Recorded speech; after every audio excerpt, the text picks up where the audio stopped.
ఎవరి కోసమా? శివుడి కోసం. శివుడు అసలు శివ అంటే, శివ అనే పేరంటే అసలు ఏంటి అర్థం?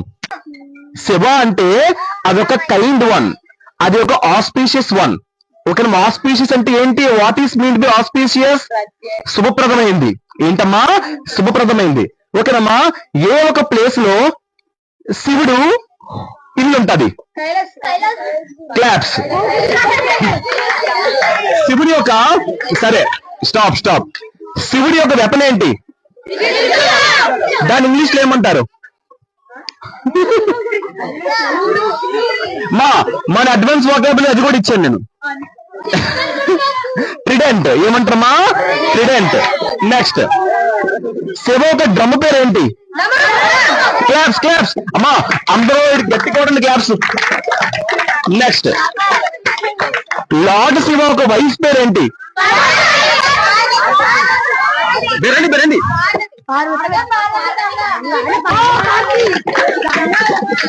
సరే, వెహికల్ నేమ్ ఏంటి? క్లాప్స్. అమ్మా శివుడి యొక్క మూడో కన్ను దేనికోసం చెప్తాది?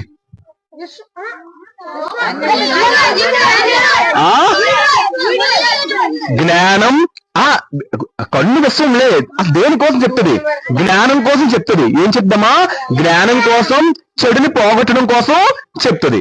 ఓకేనమ్మా. ఇప్పుడు చెప్పండి, శివుడికి పెద్ద కొడుకు ఎవరు? క్లాప్స్. ఎవరమ్మా? వినాయకుడు. వెరీ గుడ్ అమ్మా. సో నెక్స్ట్, శివ ఒక ఖడ్గం పేరు ఏంటి? స్వాడ్ పేరు. త్రిశూలం వెపనం, స్వాడ్ ఖడ్గం అని అంటారు. ఓకేనమ్మా. డన్. ఇప్పుడు చూడండి ఇంట్రెస్టింగ్ క్వశ్చన్. ఎవరు శివతాండవ స్తోత్రాన్ని రాశారు? క్లూనా? అసుర. రావణాసుడు. ఓకేనమ్మా. ఏ వీక్ ని శివుడి వీక్ గా, ఏ వారం ఏరు? డన్. మెడలో పాము ఉంటది, ఆ పాము పేరు ఏంటి? సరే, వెరీ గుడ్. క్లాప్స్ కొట్టండి. కానీ ఆ వాసుకి అంటే ఎవరు? King of Nagaloka. ఎవరమ్మా? King of Nagaloka. ఎక్సలెంట్ అమ్మా. నెక్స్ట్, ఇదేనమ్మా శివుడి మీద. నెక్స్ట్ మనం జీకే వెళ్ళిపోదాం. ఓకేనమ్మా. డన్.